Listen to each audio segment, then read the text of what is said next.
બળદગાડામાં એટલા માટે આવ્યા કે ખેડૂતનું નિશાન, ખેડૂતની ખેતી એ બળદ સાથે જોડાયેલી છે. ધરતીપુત્રો એ એક જમાનામાં 100% બળદથી ખેતી કરતા હતા. આજે આધુનિક યુગમાં બળદની ખેતી લુપ્ત થતી જાય છે. ત્યારે અમે ખેડૂતની એકતા રાખવા સંદેશો આપવાનો પણ પ્રયત્ન કર્યો. મોટી સંખ્યામાં ખેડૂતો એની વેદના, એની વ્યથા અને જે અમે ખેડૂત સત્યાગ્રહ કમિટીએ વાત ઉપાડી છે દેવા માફીની, સ્વયંભૂ આ ખેડૂતો આવ્યા હતા. પોતપોતાના ટ્રેક્ટરો, પોતપોતાના વાહનો લઈ આ લોકો પોતાનો અવાજ બુલંદ બનાવવા આવ્યા હતા. આવનાર દિવસોમાં સરકાર યોગ્ય નિર્ણય નહીં કરે તો મને એવું લાગે છે કે આ લડાઈ તેજ બનતી જશે અને ખેડૂતો સ્વયંભૂ ઘરેથી બહાર આવ્યા હોય એવું મને દેખાતું હતું. સહકાર ના આપે તો એની મનની વાત છે.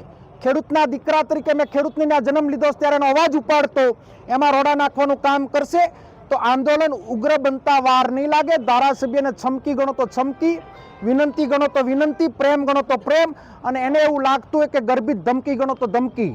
ખેડૂતના દીકરાને કનડગત કરવાની વાત કરશો તો ભૂતકાળમાં પણ મેં તમને કીધું હતું કે આ જિલ્લો સંસ્કારથી છિંચન થયેલો છે.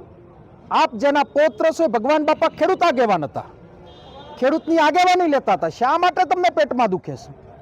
આ વાત એટલા માટે કરી રહ્યો છું કે એક વાતનું પૂર્ણ વિરામ મૂક્યું પણ ફરી વખત અખતરા તમે ચાલુ કર્યા છે.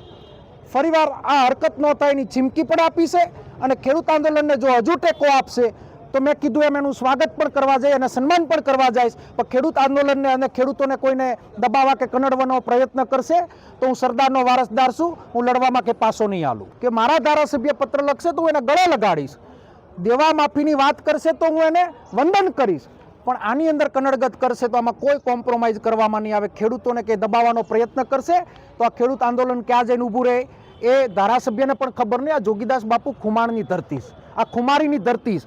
આમાં આચકલાય સિસરાવેડા સારા ના લાગે. ખુમારીવાળા વ્યક્તિઓ હામી સાથીએ વાત કરે, ખુમારીવાળા વ્યક્તિઓ દુઃખના કોઈના કામમાં એની ઢાલ બને. ખુમારીવાળા વ્યક્તિઓ, સંસ્કારવાળા વ્યક્તિઓ દુઃખના સમયમાં આશ્વાસન આપે.